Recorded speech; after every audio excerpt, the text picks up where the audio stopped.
What's up? Before we start this episode, I just want to tell you about my guy, Ahmed. He lives in Gaza, and I'm fortunate enough to call him a friend. Because of the ongoing genocide, he and his family have been forced to leave their home 7+ times. And in addition to these horrible living conditions, his father was killed by the occupation. He's a really solid dude who could really use our help right now, so if you find yourself in a position where you could donate to his campaign, that would be amazing, and I will link it below. Thank you. سلام و به پادکست من خوش آمدید. امروز قسمت 7 است. اما باید بگویم که من خیلی غمگین است چون که آیزاک یک مردم ساده و شرور است. That sounded beautiful. It wasn't very good. Would you like to know what it means? Yes. Vaguely, it means, hello and welcome to our podcast. Today is the 7th episode, but I must say that I'm a little sad because Isaac is a simple and evil man. I'll take it. I thought I'd throw in that bit there, and everyone can hear me like trying to do Persian, which I haven't done in a few years. But yeah, obviously today we're back for No Politic Here, episode 7. Isaac, how are you doing? How's your week been? Good, man. Can't complain. Yeah? Things with you? Yeah, things are good with me. I am a little sick. Oh. I'm not sad, but I'm just always a little sick, it seems, at the minute. So I apologize for any sort of block-nosed British whiny sounds. I feel like we alternate sicknesses. Like last week, I was a little under the weather. And then I feel like the week before, you were like, maybe you were hungover or something.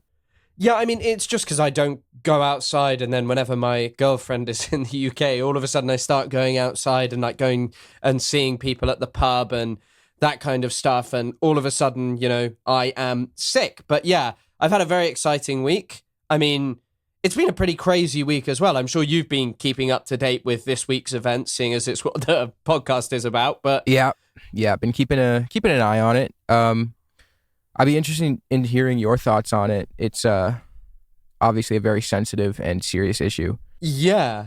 I mean, it is a very sensitive and serious issue, and one that sometimes feels a little hard to navigate as a leftist because there are some very strong positions held on either side, both of which I see sympathies for.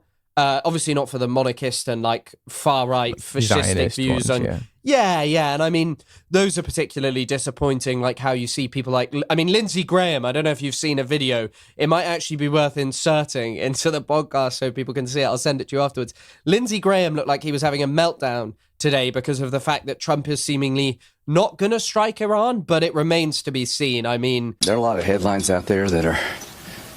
in my view, not accurate. President Trump's resolve is not the question. The question is, when we do an operation like this, should it be bigger or smaller? I'm in the camp of bigger. Time will tell. I'm hopeful and optimistic that the regime days are numbered. It's kind of like an impossible bind because... obviously, if people don't know, or if people have not been keeping up with the news, they've not been watching the number one news source in the UK, the Chris K live stream, or perhaps the number one news source in the US, CBS News. Barry Weiss's outlet has Barry Weiss. There have been major protests in Iran that began pretty much at the end of last year, I believe around the 28th of December. And they initially started with protest in Iran's bazaars. And as we'll kind of talk about in this episode, the bazaars historically are and have played a major role in fomenting a lot of revolutions in Iran, and most notably the 79 revolution. But the protest began over a huge inflation of the currency. If you look at it now, I believe it's about 1 million Iranian rials is worth about $1. And so people are really struggling in Iran. And initially it started with a bazaar protest, and then it snowballed into what is seemingly one of the biggest protests in recent Iranian history, bigger than the Masha Amini, the Women Life Freedom. One. Yeah. Zan Zendagi Azadi, Women Life Freedom. There's some more Persian knowledge on display from me. Goddamn. And bigger than the Green Revolution. And we kind of had an interesting couple of days in the sense of like a lot of reporting that this was the end of the Islamic Republic. a lot of what I think people would call wish casting, in the sense of people were claiming that Khamenei, Ali Khamenei, who is the Ayatollah. All right, man, stop bragging, bro. No. I just All right, dude. I have to be clear that I'm getting it right, because I don't want someone to be like, oh, you don't know the difference between Khomeini and Khamenei. Yeah, I'm fucking with you. No. But yeah, I'm sure I'm not even pronouncing it that correctly. My Farsi is not very good, especially not now. I haven't really studied it since 2022. But anyway, it's kind of a bind for the Islamic Republic. And so a lot of people were like, okay, this is the end. Khamenei is on his way to Moscow was a tweet from Elon. I think Elon Musk was signal boosting that. And obviously with Twitter being a rampant disinformation source that it is now, a lot of people really started to believe that the end was nigh. But, that's not to diminish. The protests were hugely significant. And they are a major question that Iran will probably struggle to answer. They will really struggle to answer, because it pertains to inflation, which is only being worsened by sanctions that America and also Western countries are only increasing crisis of investing in Iran, because of obviously the constant threat of Israeli assault, and Israel, that regardless of who wins the next election, probably we will see Naftali Bennett come into power. If it is not Netanyahu, will continue its policy of war with Iran, because it wants to score the sort of final overall victory and create what it is now referring to as the Cyrus Accords, in case you hadn't heard of this, to even try and distance. Do you know who Cyrus was? Yeah, like the old emperor. Or from ruler. 2000. And they're calling it the Cyrus Accords, so they draw themselves even further from Islam. But I know Zionists specifically really like to harp on the fact that, we are not Arab, Iranians are Persian, and we're under attack by these barbarous Arab hordes. That's a narrative that they love to jump on. They even do it for other countries in the region that are not Arab. Like they'll try with Ethiopia or other, the Druze, anyone who isn't an Arab or a sanctioned enemy of Israel. They'll often try to create those kind of sectarian splits and leverage them. I think that there's also, I hold some sympathies for some of this, in the sense of, I think a lot of people have this proclivity to view the entire Middle East as a monolith of just Arabs everywhere. And perhaps many people don't even know that Iranians aren't Arabs, that they're Persians. However, and also this goes for generally the term Arab world, because the Arab world has millions of people Kurds, who are not Druze, Kurds, Druze, and all these people, many of whom have suffered brutally at the hands of certain and differing Arab nationalists. Yeah. But I think there's a very perverse thing in the diaspora, and there's a couple of great articles sort of about how this is trying to bring these diasporoids closer into proximity to whiteness by kind of associating with the project of European settler colonialism par excellence in Israel, and its killing of Muslims and killing of Palestinians, killing of the bad Arabs who took over Iran and took away Zoroastrianism, who took away the Persian language, although obviously the Persian language still exists. But I will disclaim that I do believe Iranians have the right to decide who governs them and to protest their government. I'll always be on the side of the masses. There is also widespread understanding among Iranians that liberation ought to serve the best interests of Iran, not just the U.S. or Israel. It seems like the Western media, like clockwork, refuses to engage with this line of thinking. There's a article by Hamid Dabashi, who wrote for Middle East Eye, and I can quote something that he said. He said, BBC Persian is, in particular, systematically ignores a significant part of the Iranian population that both disagrees with state policies but refuses to take its cues from Israel or its unleashed stooge, Reza Pahlavi. Yes. I mean, there's obviously a lot of discourse around the notion as to whether these uprisings are entirely Mossad-planned events or CIA-backed, and I'm not so quick to believe that is entirely accounts for everything. However, one thing that is pretty clear is that the presence online of Reza Pahlavi is pretty much a manufactured Mossad psyop because obviously. I'm sure that there are Iranians who identify with him. I'm sure that there's an older generation, as in any country, who live with rose-tinted glasses, and also a younger generation whose memories of the Shah are completely non-existent, but they hear from grandparents and they look back on this time of perhaps certain better lives for certain people and say, well, yeah, that was awesome, whilst refusing to confront any of the problems, and how kind of like the Islamic revolution in 79 was not something entirely alien to Iran, as some people like to portray it now, that it is not some kind of evil foreign occupation, as the most odious of the Zionist propagandists say, but rather it tapped into a lot of currents and questions that were huge in Iran at the time. Things like Western influence and inequality and kind of the misery of where you live in a society where there is huge opulence and wealth, predominantly amongst Western elites who are alien to your country and have settled there. And whilst there are huge amounts of people who moved into a space like Tehran and lived in huge poverty and saw these women wandering, like all of those, Iran before the Islamic Revolution, that was very alien to a lot of because this is maybe something we'll talk about a little bit later, but Tehran was a very small, well, it wasn't like a major city. It grew hugely under the Shah. And part of what happened there was young religious men from the countryside moved towards Tehran, and all of a sudden they saw huge amounts of opulence. They saw women dressed completely differently. And so the Iranian Revolution tapped into many questions such as that. Chris, what you just did was a horrific instance of an anti-Semitism, injecting nuance into this conversation and not just blaming it all on Islam. These protests are both a manifestation of grievances on the part of Iranians, and they're also heavily influenced and manipulated by Western and Israeli forces.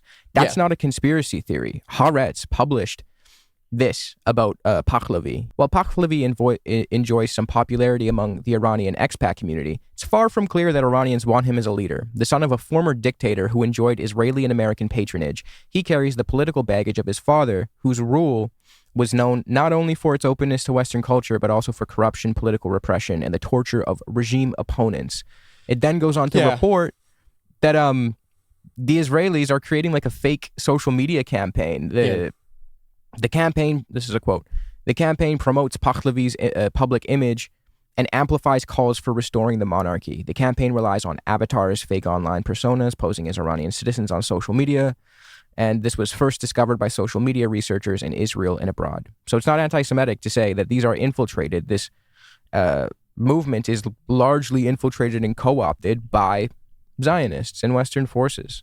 Yeah, there's also Al Jazeera published, today, the 15th of January, network linked to Israel pushes to shape external Iran protest narrative under the hashtag Free the Persian People. This is undeniably something that is happening, and obviously we know narrative shaping goes on. There's a couple of great books. I mean, two of the best researchers on this topic are people like Mark Owen Jones and Andreas Krieg. Andreas Krieg's book Subversion details how Russia and the UAE have done this with bot farms and such, and how they have influenced politics and tried to kind of, shape a narrative online about whatever they may want to shape it about. And, particularly things, if you want to look into this, the Muslim Brotherhood is really interesting with the United Arab Emirates. If you were to read the works of the United Arab Emirates, and this is actually an increasingly worrying thing because there are many, many paid up, fully paid up members of the Emirati lobby. I mean, in the UK, Nigel Farage, the potential next Prime Minister of the UK, is someone who is, for some reason, particularly interested in banning the Muslim Brotherhood, an organization that is categorically not a terrorist organization. It is a wide-ranging organization that carries out a multitude of different things, that is not one homogenous blob, as these people sort of claim. And also Tommy Robinson, who's talking about Somaliland. Nigel Farage is at a Somaliland protest today. Tommy Robinson is tweeting about South Yemen. These are not serious political issues that, for like far-right politicians, these are political issues pushed on them by the United Arab Emirates. And so the kind of notion that narratives and discourse online, and this is bleeding into Western media as well, by the way, are being shaped by foreign actors is absolutely undeniable. Yeah, I don't think serious people deny that. But again, that doesn't take away from the fact that the protests, they are genuine. Like, there are genuine grievances. There are people who are upset. I would be upset if I couldn't afford shit, if I saw my family, my friends having illnesses that they're unable to cure, largely because of sanctions as well.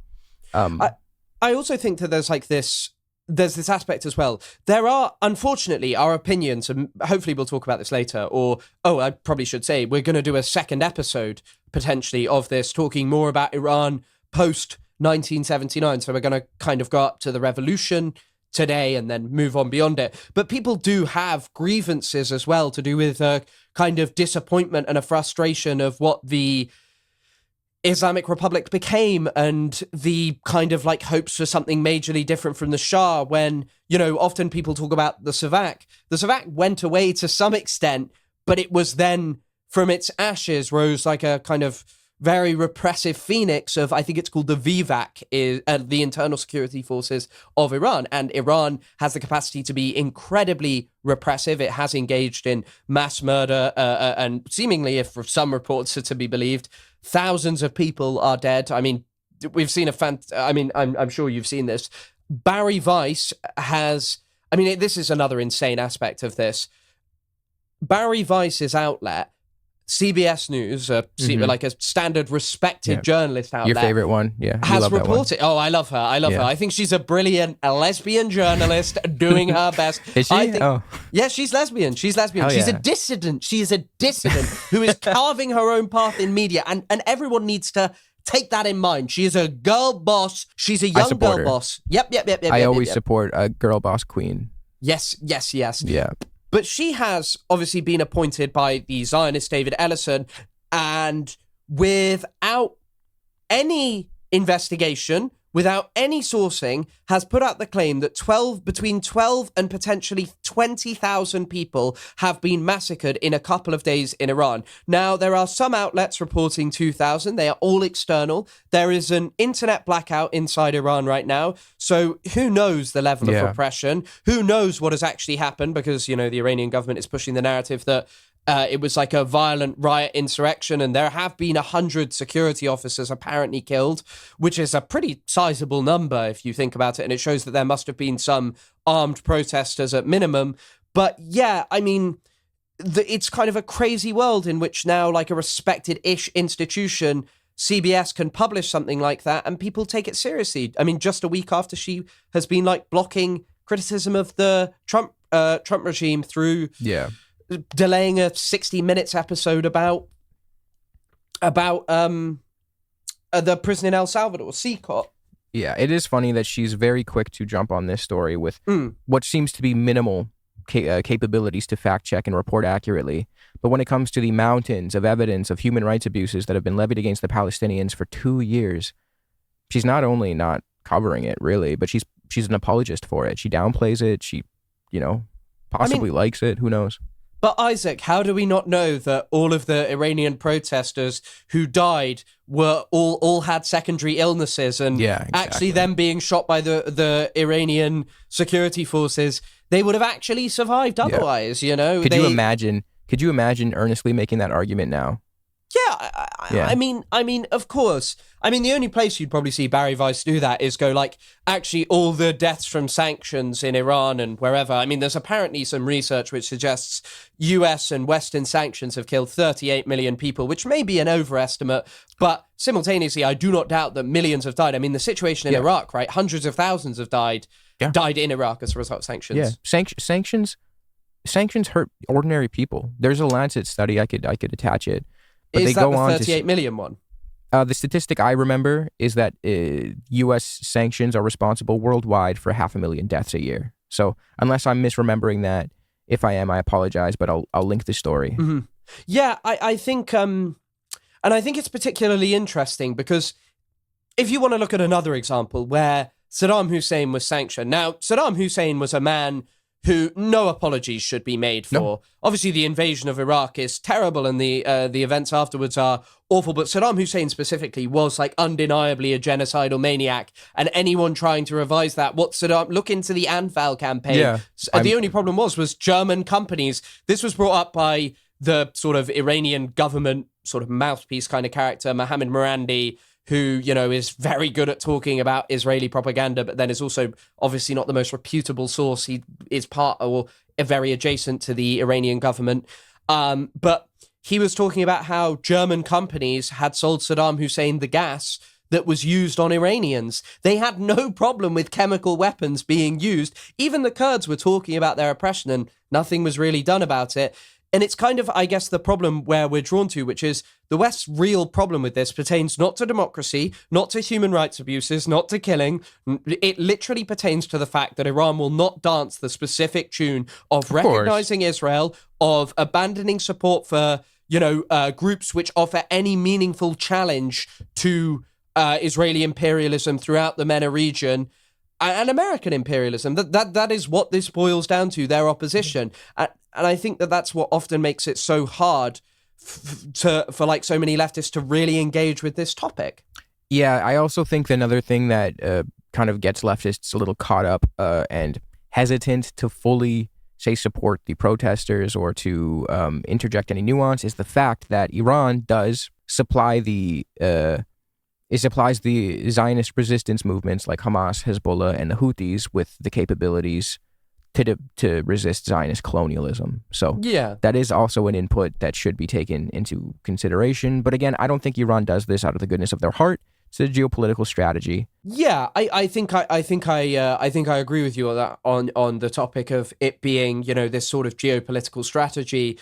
I think as well, like on this topic, it makes it also difficult to. It's really just tough to imagine like what the sort of positive outcome will be out of any kind of regime change, because let's say it happens and, Iranians manage to do it themselves. I fear that the outcome for people will just be either an internal like an internal IRGC coup where they're able to seize and maintain power, which potentially could well happen. And people in Iran don't get their demands met, or it is an operation where the country is balkanized like Syria. And, it's kind of crazy because contextually, right, like we heard reporting about it, and it was actually kind of a lot of the Israeli outlets that, like Israelis that were hot on it, but sometimes not hot on it, which is that Jolani, Ahmed al-Shara, the leader of Syria, and people in close proximity to him massacred and, according to Reuters, cut the heart out of certain protesters and like an Alawite militarized uprising in the coastal along the coast of Syria, and they killed, hundreds, if not thousands of Alawites on the basis of sectarian massacres. And these are, Reuters found links to people who are basically in very close proximity to Jolani. And what could that future look like in Iran, But you don't get it, Chris. He's nice to American and Israeli interests. Yeah. That's not human rights abuses. He's nice to Israelis and Americans. But the problem is that this is the really odd bind of Israel. And also, I know we were talking about Iran, but this is probably worth talking about. It's a really funny and like difficult bind for Israel because seemingly from reporting, Ahmed al-Shara has completely abandoned the notion that Syria should take back the Golan Heights and is now just saying withdraw to pre-December borders. And Israel says, no, we need Mount Hermon as a buffer zone because our buffer zone previously of the Golan Heights is not big enough, so we need a new buffer zone, and then we'll need another buffer zone. And it's kind of just, I don't know, looking at like what's going on in the MENA region, there are horrifying and like really worrying outcomes that could come for Iran. And some people are saying that might have been why Trump pulled back from the brink of a strike. I mean, he got himself in a bind, I'm sure you saw. He said he was locked and loaded. Initially in early January, he said a few days ago, help is on its way. Yeah. And all of his like close figures were saying, we're going to bomb basically. And it has not materialized. They have not gone in to help the protesters. Yeah. They have instead basically drawn down, but that remains to be seen. Probably by the time this episode's out, even if that's Friday or Saturday, Trump will have probably struck Iran, and who knows what will be the outcome. But it's just like this situation that is so complex and so worrying in terms of what might come next. But I also remember, and I've mentioned this, I had a conversation that I remember with a lecturer, and we were talking about protests, and I was kind of like, in some ways, I feel that the 2011 Arab Spring uprising shows that whatever America and the West dictates will happen in the Middle East region. And without that being changed, what can we really see positively happening? And he was like, yeah, in many ways that might be true, but also people can do the impossible. And maybe in the heart of in the part of me that is hopeful, that wants to see like authoritarianism defeated across the entire MENA region and people living under accountable governments that look after their population rather than serve Western interests and live under a, you know, and impoverish their population, that will change. But it remains to be seen. While we're on the topic of hoping for a one-day democratic country taking over or government in Iran, it is worth going back in time and talking about the time when they did have a secular, democratically elected, popular leader. Yeah. Who the Americans and the British overthrew. Yes. Mohammad Mosaddegh. Yeah. I mean, I don't know how many people actually know about this. I know in the circles that we run, it's obviously like a very popular and well-known historical anecdote. But when I talk to people who aren't really into politics, and I'm like, yeah, you know, Iran used to have like a secular democratic government, but the Americans and the British fucked that up and then imposed a dictator, and then the Iranians didn't like the dictator, so they overthrew him, and that's how you got the Islamic Revolution. They don't know shit, because I don't blame them either. It's where are you going to learn that? Well, yeah, and I think also something quickly worth mentioning is Mossadegh is not even where the sort of democratic tradition begins in Iran. It really begins in like 1906. And there's basically a small revolution between 1906 and 1911 that is unsuccessful, but it does institute the Majlis, which is the Iranian parliament. And the Majlis is somewhat constrains the powers of the authoritarian monarchical rulers of Iran, but it's not all that powerful. I mean, Mossadegh is the major challenge. But quickly, because we've mentioned him as well, Pahlavi is someone that really interests me. So obviously Mossadegh is, So Mossadegh is the challenger to Reza Pahlavi. Before him is a guy called Reza Khan. Let me just check, because I really don't want to get this confused. Reza Khan, who becomes Reza Shah after he's in power. Now, he is the father of Mohammad Reza Pahlavi. He comes to power in 1921. He is effectively put into power by the British as well. Iran has become like a semi-lawless country at the end of the 1910s. There is like huge brigandry, general unrest and lawlessness. And so the British look to Reza Khan, Reza Shah, the grandfather of the great guy who we're seeing currently, and they say, okay, you're a member of the Cossack Brigade. You're a pretty imposing and scary-ish guy. He's apparently 6'4", like a militaryman. And they're like, go in and march on Tehran, take it, and we won't stand in your way. And he did that. But he was not like, so the Pahlavi dynasty begins then. It doesn't actually last that long. But the Pahlavis, who dominate the 20th century or the early to kind of mid 20th century of Iran, are basically just like this group of people who don't really have any royal lineage. They are not related to the Qajar dynasty that became the Qajar dynasty that came before them, or the Qajar dynasty that became before them. And he is just like a random guy who's a militaryman who gets put into power and then authoritarianly rules over Iran. His father is, Reza Khan is incredibly repressive. He is a murderer. He is brutal. Are you talking about the grandfather or? Yeah, the grandfather. So Reza Khan, Reza Shah. Reza Shah is like he's more of a strongman. He's very inspired by Germany as well.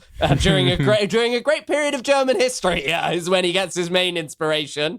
But and I guess that history isn't really what we want to cover. There are great books about this, but what we'd like, we kind of want to get into Mossadegh. I'm sorry, I just thought I'd give that background because it's quite interesting of where the Pahlavis come from, who are being challenged by Mossadegh. Yeah, well, in the early 1900s, Britain essentially held a monopoly on Iranian oil, and they achieved this through the Anglo-Iranian Oil Company.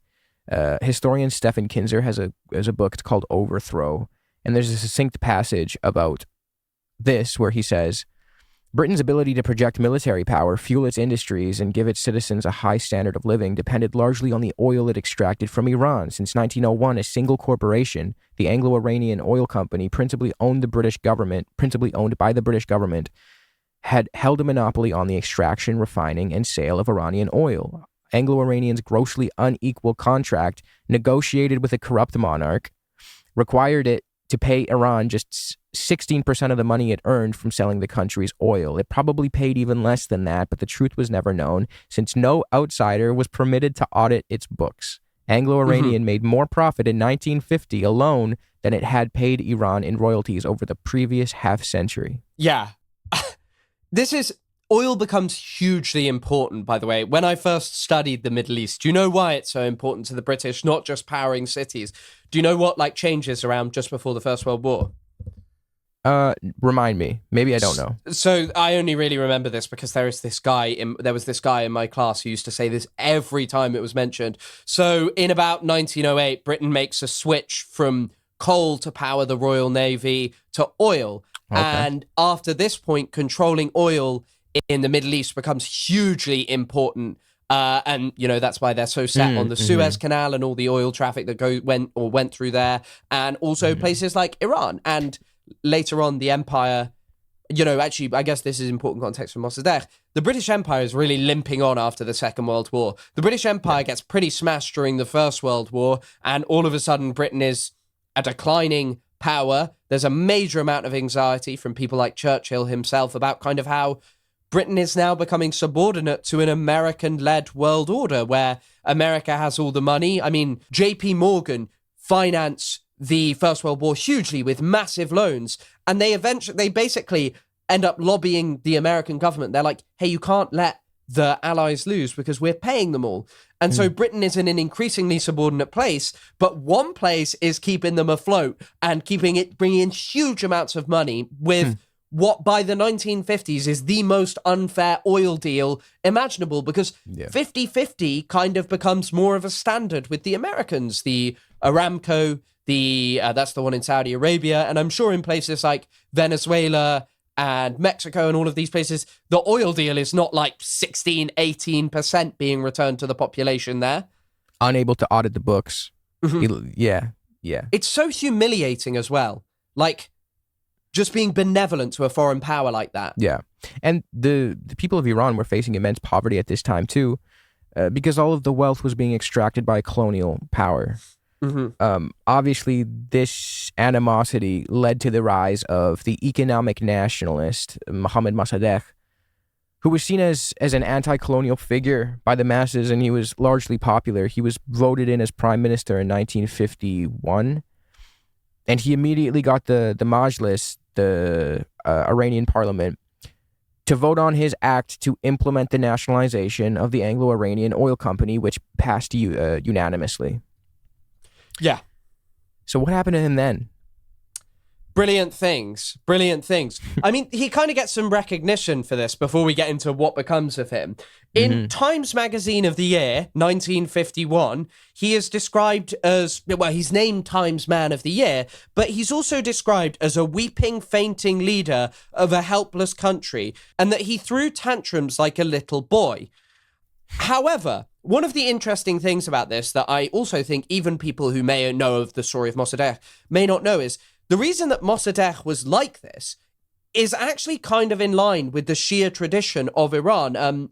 Often some people kind of mock Shias for this, but Shias beat their chests and weep at during Ashura, I think it's called. If I may be wrong, if I am, maybe that needs a correction. But either way, during this festival in memory of the martyrdom of Imam Hussein. So he is killed, and this is what the main Shia split... Well, it's not what the main Shia split is, but it's a major split for the Shias where they revere Imam Hussein, who is murdered. And so someone who is weeping, someone who is much more expressive in his politics is really alien to these Westerners who are kind of like, this guy is odd. I mean, he is a bit of an odd guy as well, but this was actually expressive, and according to Michael Axworthy, his voice had a sing-song quality that he was really this impressive politician. I mean, at 15 or 16 years old, he has a job in politics that I believe is related to tax collection in the province he is from. He's actually a descendant of the previous royal family of Iran, the Qajar dynasty, something that he doesn't really use to his own benefit, something that he doesn't really like. He's a bit of like an everyman kind of guy who conducts business in his pajamas sometimes. Well, that was one of the things I was going to mention, because that was an important fact about him when it came to his animosity towards the Brits for not letting him audit the books, or letting Iran audit the books. That largely comes from his history as an auditor, a tax auditor. So yeah, that is a fun, interesting fact about him. But so he was, this, according to Fawas Gerges, he was the tax collector of the Khorasan province at the age of 12. He was the chief of finance at the age of 15. He forced his mother to pay unpaid taxes, and he consistently moved away from his aristocratic past, preferring to be called doctor, and he was elected to the Majlis at the age of 24, but he was too young to take his seat. Like, I think, obviously, the story is like, oh, as we'll get into, he gets deposed, but it's also like such an interesting story of like, wow, this guy is bizarre. He's doing business in his pajamas. He's crying. He's weeping. He's collapsing from these impassioned speeches. But he's also amazingly competent at his job. What does it look like when you go up to your mom and collect taxes? How do you do that? I feel like my mom would beat my ass. I guess that's...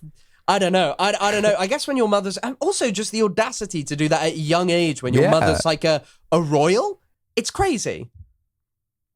Yeah, that's pretty funny. He is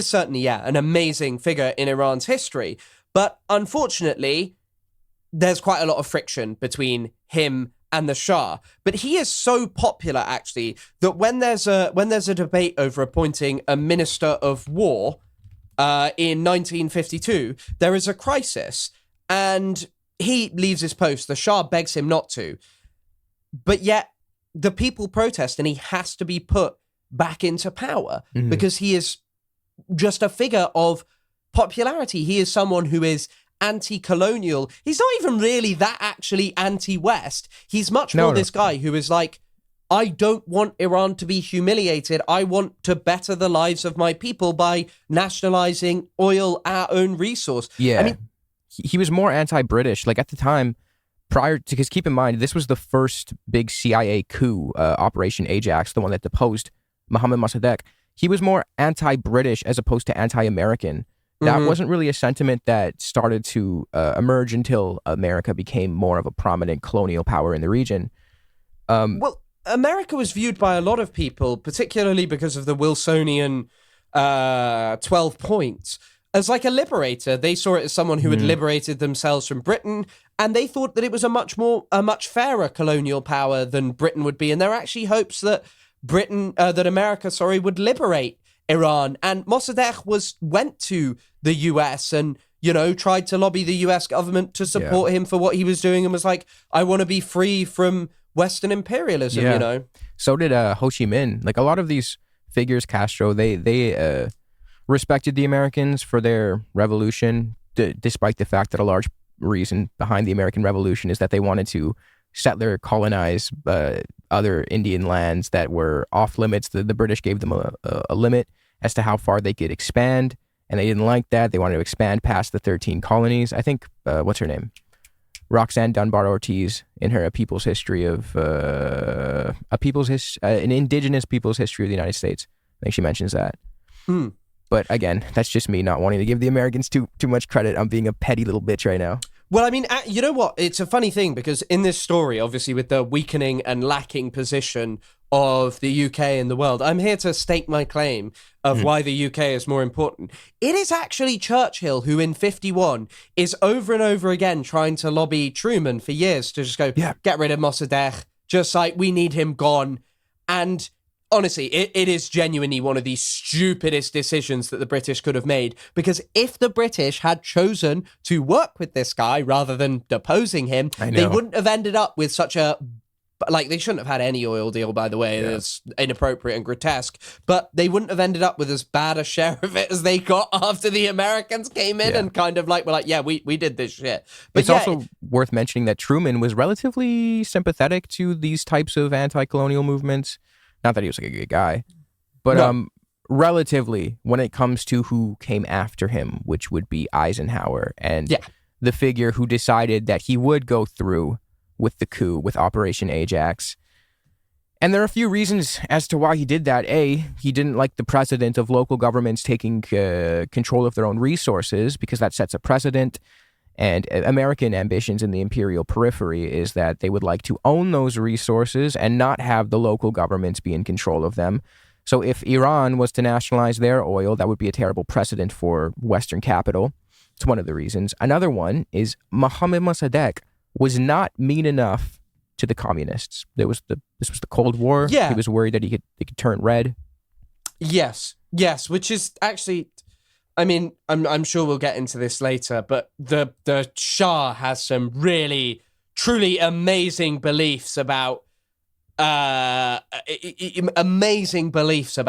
communism in Iran, and he believes that it's a British plot against him to support communism in Iran, and pretty amazing, and it's also why he can't reckon with it. But yeah, Mossadegh's pretty popular, not just amongst the left and the Tudeh party in Iran, which is which I think means the masses in Farsi. The Communist Party, yeah. Yeah, I don't know what it means in Farsi. I think but I know it's Tudeh means masses. I think I saw that translation today. Maybe wrong there. But anyway, he's popular amongst the left, but also there are a decent amount of clerics who kind of like him from what is referred to as the ulema, which is like the religious community in Iran. And we'll get into this later, sorry. But the 79 revolution, they would appropriate and bastardize this type of leftist Mossadeghi sentiment to rally the masses, and it was the Islamist section that ended up capitalizing on that power vacuum. But they did that largely through appropriating the sentiment of Mossadegh and his supporters in the left. And Khomeini did not like Mossadegh. He said that he should have been slapped, and quote, and it was not long before he was slapped. Had he survived, he would have slapped Islam. So Khomeini was not really a big fan of that. And some of the other stuff that Mossadegh did started to, because, okay, so actually, you know what? Let's get into it. So obviously, we've kind of mentioned it already. So Mossadegh is eventually couped. He's couped by the CIA and the British. They have decided that he is not good enough. It's a really odd coup, by the way. I'm sure you've looked into the context of how it happens. Yeah, they General Zahedi is who replaces him. Yes. And he becomes the prime minister. Mohammad Mosaddegh goes into house arrest. And then General Zahedi helps to facilitate the Shah's concentration of power and eventually culminating in an absolute monarchy. By the way, I couldn't stop thinking about this today, because you know how people love that photo of the Mufti and Hitler. In fact, that's one of the first conversations that we did on your channel. Yep. People love that photo of the Mufti and Hitler. The Shah and his sort of clique around him were massive Nazi sympathizers. Zahedi himself was a Nazi sympathizer during World War II. The CIA were kind of just like, we don't need to worry about that, you know. The CIA loves working with fascists. Operation Gladio was just them working with stay-behind fascist militias throughout Europe so that they could, fight off a potential Soviet invasion. Yeah. I mean, they would literally, the Dulles brothers are heavily involved in this, and the Dulles brothers believe that they're on their crusade against godless communism in Iran, and also no doubt like a kind of perceived backwardness of Iran. But like, this coup is really interesting because I've been reading Michael Axworthy's Revolutionary Iran. Now, I don't know when it was published, but he dies in about 2019. He was a professor at Exeter just before I got there. And his reporting is interesting because he kind of argues that there's a lot of debate about this and that leftists somewhat get it wrong because they'll go, it was all a CIA thing. But Mossadegh does actually split with his most significant supporter amongst the ulema, which is Kashani, who is just a significant-ish religious figure within the country. And basically kind of moves against him because of a couple of things. So Mosaddegh wanted to legalize the sale of alcohol, and his land reforms were threatening to the bazaar, which refers to like powerful merchants who were also very related to the ulema, because historically during the Qajar dynasty, which was the previous dynasty that came before the Pahlavis, another monarchy, there had been like intermarriage between the ulema and the Bazaris, because the Bazaris like to show how religious they were. Didn't really get why in the book. I assume it's to attract business and also to feel better about, probably exploiting a population and making loads amounts of money. And because of the power that the ulema had in like rural areas to settle disputes, they were pretty powerful. And so when you're doing land reforms and you're potentially taking away land from the Waqf, I think it's called. I'm sure I read that today. I know it's called that in Palestine. It's like the Islamic councils. When you're threatening to land reform, you're basically threatening to take away land and privileged status that is offered to, that is offered to a group like the sort of religious ulema, the religious community, and the bazaars. And so Mosaddegh does alienate some of his allies. But in, I believe, All the Shah's Men, which you've read, and yeah, great book. I was very happy because my girlfriend gave me a fantastic summary of it. Amazing. And shout out to her, major help with the podcast. But also in the context of Fawas Gerges' recent book, the name of which we will put in the description. Yeah, I read it. I read parts of it because you told me about it. It's very good. But really good. He highlights stuff like how, which is not highlighted in Michael Axworthy's book, about how the CIA was just paying, was paying for like groups there to pretend that they were, Tudeh and left-wingers to go in and like attack clerics to sow discontent between the leftists and the religious community there. So the CIA knew what they were doing. They paid newspapers to sow dissent against Mosaddegh. Well, this is page 6 of All the Shah's Men by Kunzler. He goes, mobs working for the CIA staged anti-Mosaddegh protests, marching through the street carrying portraits of the Shah and chanting royalist slogans. Foreign agents bribed members of the parliament and anyone else who might be helpful in the forthcoming coup attempt. Press attacks on Mosaddegh reached new levels of virulence. Although Mosaddegh did not know it, most of these tirades were either inspired by the CIA or written by CIA propagandists in Washington. Yeah, it's also really interesting because one of these things that's like in Axworthy's book, and once again, he died in 2019, perhaps some of this information has become more readily available in recent years. It's noted how a new council of war in Gerges' book, in the US embassy sent a leading cleric to the city of Qom, which is like the religious center of learning in Iran, to support the holy war against communism. So he was mobilizing a huge mob. And Richard Cotton, a former CIA analyst, said that mob that came into North Tehran and was decisive in the overthrow was a mercenary mob. It had not ideology, and that mob was paid with American dollars. Because this is like the insane part. The coup, we kind of like just moved away from it. The coup initially fails, and Kermit Roosevelt, insane name by the way, I think the grandson of Theodore Roosevelt, Kermit the Frog. Oh no, my coup in Iran has failed.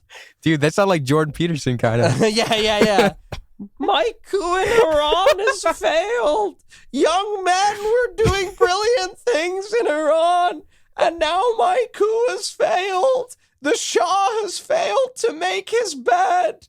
The Shah is a weak man. He did not learn the 12 rules for life. And he was subordinate to his twin sister. Dude, you're actually shockingly good at that. I don't know why you're so good at that. I love him. I think he's brilliant. He's a thinker of our time. Yeah, he's great. So the coup fails, and then there is huge Tudeh. So the left-wing, communist-ish, Soviet-backed party is on the streets. They're tearing down the Shah's name from things. They're saying, right, don't mention him in Friday prayers. But then Mosaddegh is like, begins to get worried. He starts thinking, oh shit, everyone's going to say I'm a communist now. And he's not a communist. No. And so he's like, right, guys, off the streets now. And then this mercenary mob marches into Tehran. There is some fighting, and the Mosaddegh just abdicates power. When if he had probably engaged in like a brutal authoritarian crackdown. If he had been quicker in shoring up his power, he wouldn't have gone this way. Although I think maybe the story we're talking about tells why it's kind of impossible for him to stay. Yeah. I actually, before we get into the Shah, I think it's worth like really contextualizing how significant this is. Because, as you noted, it's the first one of these kind of coups. Guatemala follows a year later, right? In 1954. And then you start seeing them everywhere. And this is the first CIA coup, yeah. Yeah, right. It's not the first time that like a democratically elected popular leader in the Middle East, not even just democratically elected or popular leader in the Middle East, is overthrown. Mm-hmm. Because there are moments of that. Elizabeth Thompson's book, Justice Interrupted, has a fantastic trajectory of how that really happened. But yeah, like, it's a really interesting moment in the sense of it kind of shows you this new world where paranoid visions of communist takeovers take precedent over really serious foreign policy, and like a foreign policy that would not have the blowback of today, potentially, or maybe it would of the Islamic Republic. Who knows if this would have happened in the same way? Who knows whether Iran would still be a democratic country to this day had Mossadegh been allowed to reach his full power, or whether he was a guy with ailing health and health issues. Yeah. So maybe he would have struggled because of that, or maybe he would have achieved something unbelievable. I mean, this kind of plays into why we form our opinions the way we do when it comes to, say, Venezuela, which is in the news, or Iran, which is in the news. And when the topic or when the conversation shifts to potential regime change at the behest of the Americans or the Israelis or the Westerners, whatever. And the leftist opinion is that we don't even know what kind of blowback that this is going to create. All we have is the historical record, and it serves our interpretation as opposed to the pro-interventionist interpretation of things. So, I mean, I would go out on a limb and say that American and UK actions are primarily responsible for the Islamic Revolution. And we'll get into this when we talk about the Shah. But one of the reasons this was the Shah, again, Western ally, was surprisingly tolerant of the propaganda about him when it was coming from the Islamists, the religious opposition. But when the propaganda was coming from the secularists or the communists or the leftists or the Mossadeghis, he was not tolerant of it. He would crush down on it, which obviously created this situation, or is one of the reasons it played a role in forming this dynamic where his religious opposition had the upper hand. Can I read you an amazing anecdote about the Shah and how, put frankly, insane? The Shah is just frankly insane. Mohammad Reza Shah, sorry, I can't really just say the Shah. Mohammad Reza Shah. The Shah who replaced Mossadegh chronologically. Who replaced, well, he was already in power when Mossadegh was there, but like, became like the total leader, which we'll get into his consolidation, like, shortly. So, there are multiple assassination attempts on the Shah. One where someone fires 6 bullets at him, and 3 hit his hat, 1 hits him in the cheek, and 1 hits him in the shoulder. And he said he started shadow dancing so as to confuse his assassin, and he thinks that's why he survived. But so he told Asadullah Alam, who was someone who was like kind of benevolent to him. He said, "You realize, of course, that British communists made another attempt on my life just 4 years ago?"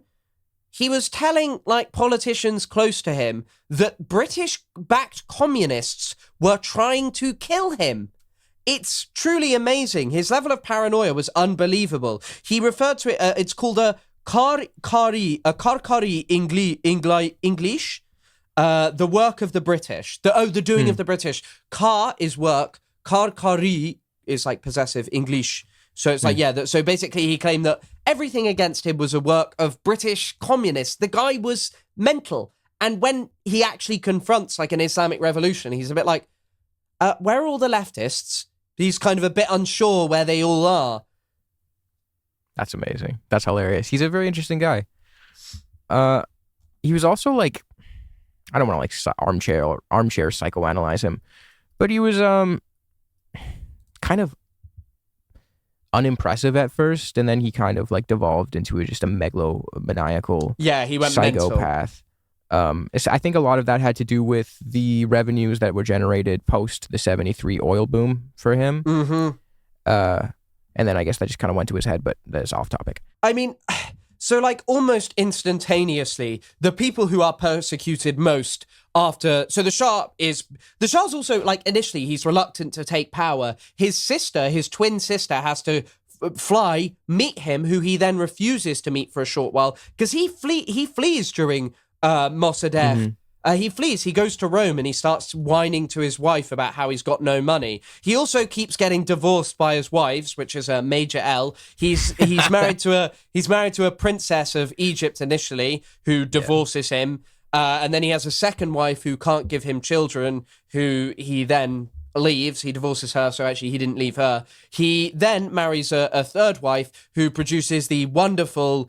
I don't even know what's the name of the one today. Reza Pahlavi. Yeah, Reza Pahlavi. Yeah. I wish they like at least MBS, Mohammed bin Salman. Like at least it's like, son of Salman, Mohammed, son of Salman. Like these ones are just called Reza Shah, Mohammed Reza Pahlavi, like pretty much the same name across the three potential leaders. That's why it can get kind of confusing talking about them. Yes, yes. Yeah. Yes, Iranians, work on your namings. Because there's also like, so when a Shah's young, they're called Shahzadeh. It means the offspring of a Shah, like the offspring of a king. Shah means king directly. And like Zadeh just means, so if you ever see someone with the name Zadeh, it means like offspring, creation of. But yeah. Based. So the Shah responds just by like huge crackdown on the Tudeh party once he's finally accepts power. 42 Tudeh party officials are executed. Apparently 14 are tortured to death. He sentenced 200 to life imprisonment and arrested more than 3,000 of the rank and file. Those come from Gerges' recent book. He instantaneously silences the press, dismantles civil society, oil is denationalized, and Iran, it basically becomes a commodity-dependent economy without any real productive sectors, and US military and foreign aid to the Shah quadruples. It's just this weak guy at first who has to sign on, whose his support is conditioned by the signing onto the consortium agreement of 1954 from Eisenhower. 40% of ownership of Iran's oil rights, including the Anglo-Iranian Oil Company, were given to Western companies. So basically why he's put into power is because he is just someone who is going to do what the West says. Yeah, well, also, Adam Hania, I think he was from Exeter. Yep, I've met Adam Hania once or twice. Don't know him well. He's got a book. It's called Crude Capitalism. Yes. He also says, in 1974 alone, Iran agreed to purchase more U.S. arms than did the rest of the world combined in the other previous year. For the ruling monarchies in Iran and Saudi Arabia and the narrow layer of elites that supported them domestically, these military sales confirmed unequivocal U.S. support. They also offered lucrative profits for those close to the regime and within the ruling family through kickbacks and commissions for the arrangements of arms sales. On the U.S. side, the export of weapons routed a considerable proportion of the Gulf's petrodollar surpluses into the pockets of the leading echelons of the country's war industry, which kind of touches back on what we talked about last episode with the petrodollar recycling. Yeah, that's where the Shah is getting loads of kickbacks from the British, and something that ferments the 79 revolution is a perception of corruption, obscene opulence. I mean, as I noted, the Shah, when Mosaddegh is, near his ascendancy, is flying to Rome and telling his wife, "Oh, sorry, I've got no money. We've got to go buy a suit and a dress, but I can maybe only afford a farm." And then later on, wow, he is an opulent, very, very wealthy ruler by taking kickbacks from the British, basically.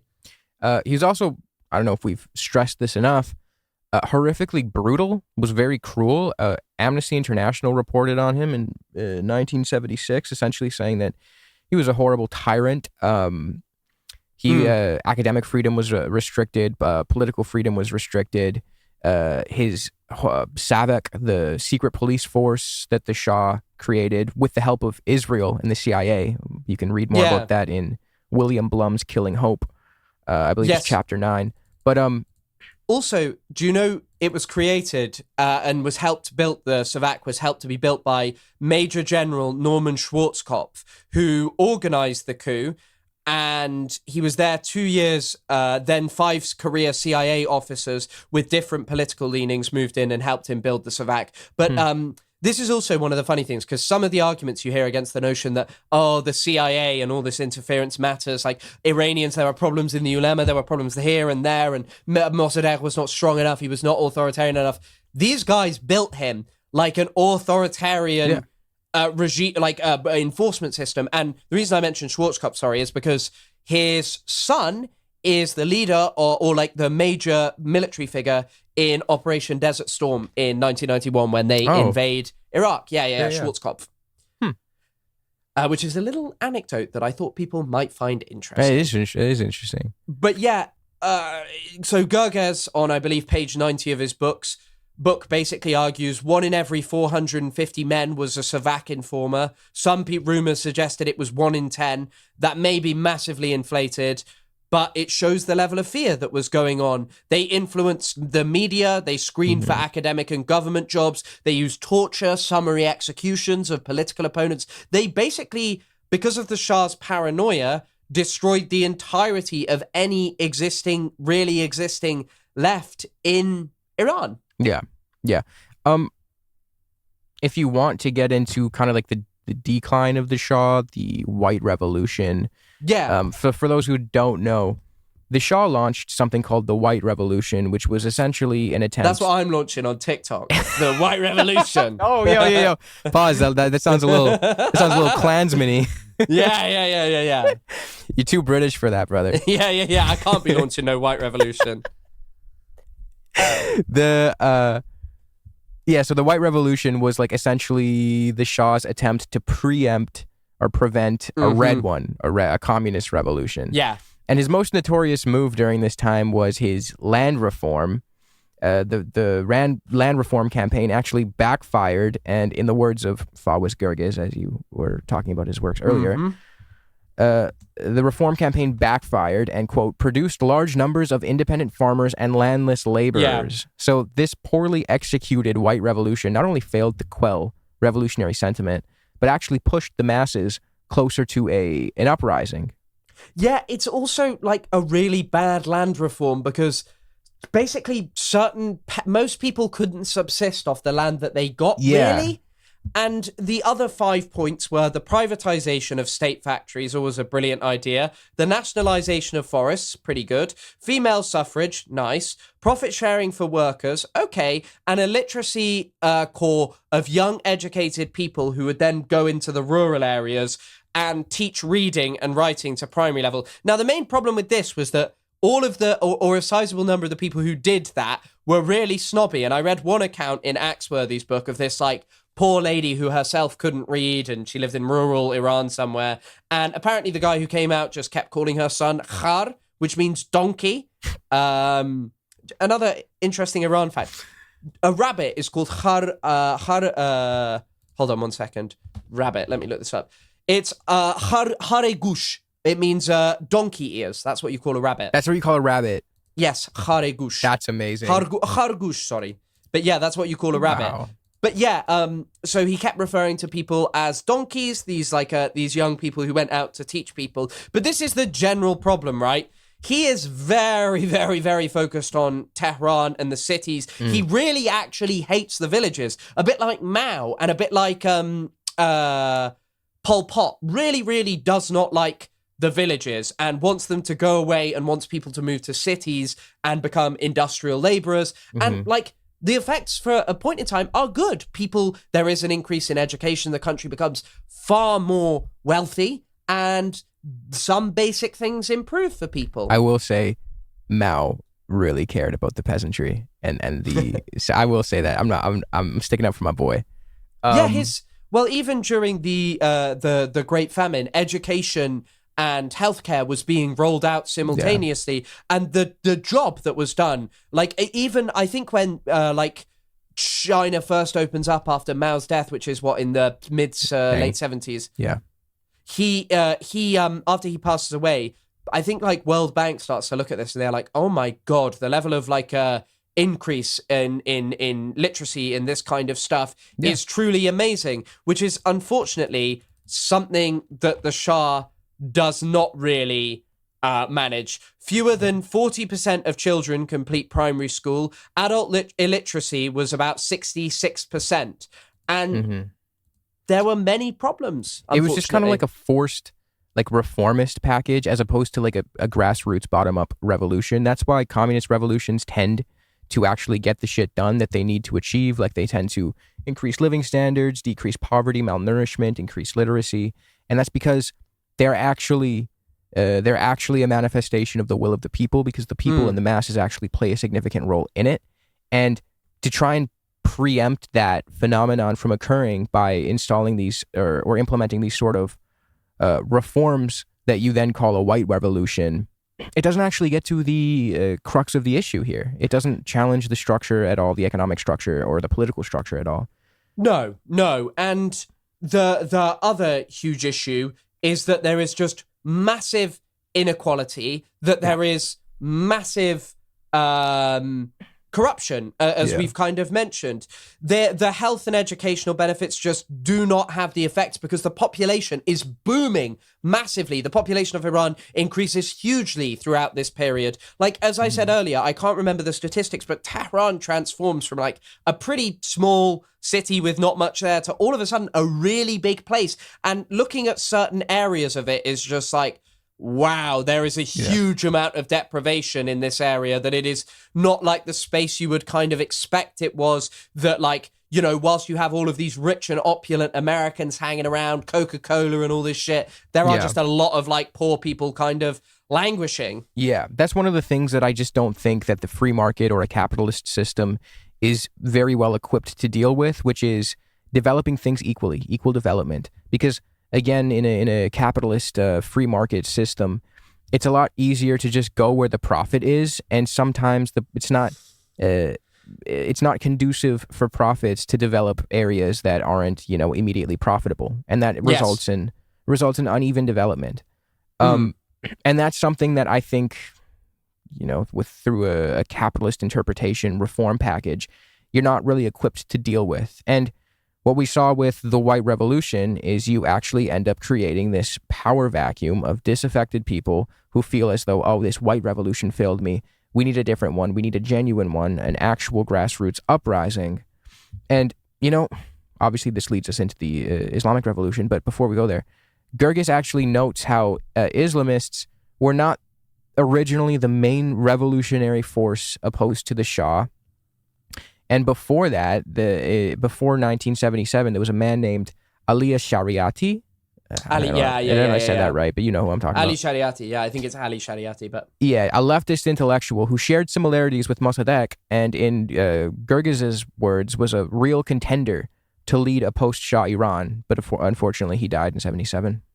Yeah, he died in part seemingly because he died of a heart attack. Which, by the way, anyone who dies in Iran at this point of a heart attack it's always suspected to be the Savak, because their preferred method of execution was to inject people with air. And if you inject someone with air eventually it goes back to your heart, and then it causes cardiac arrest and you die.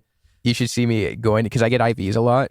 You should see me, Betty. I'm like telling the whatever they're called, person that injects the shit, I go, there's no bubbles, right? And they're like, yes, there's no bubbles. Yeah. I mean, I think quickly before we can get into that, before the revolution is, we kind of see a similar problem that we've seen in Venezuela that we've last week, which is he actually diversifies the economy kind of well, but there are problems. Like, first of all, Iran is becoming too wealthy, and they're not able to get enough imports in. There's a lack of, for example, so they get in huge amounts of imports. There's not enough lorry drivers, which then creates corruption, because whoever's in charge of that will be like, give me more money personally, hand me the money and I'll push you to the top of what's going to happen. And basically, corruption breeds, as we've kind of mentioned, but inflation starts to come in. So Iran's economy was overheating, in the words of Axworthy, too much money chasing too few goods. Inflation rose sharply. Shortages were there as well. But items like foodstuffs and housing rent, especially in Tehran, rose massively. This was about 300% in 5 years.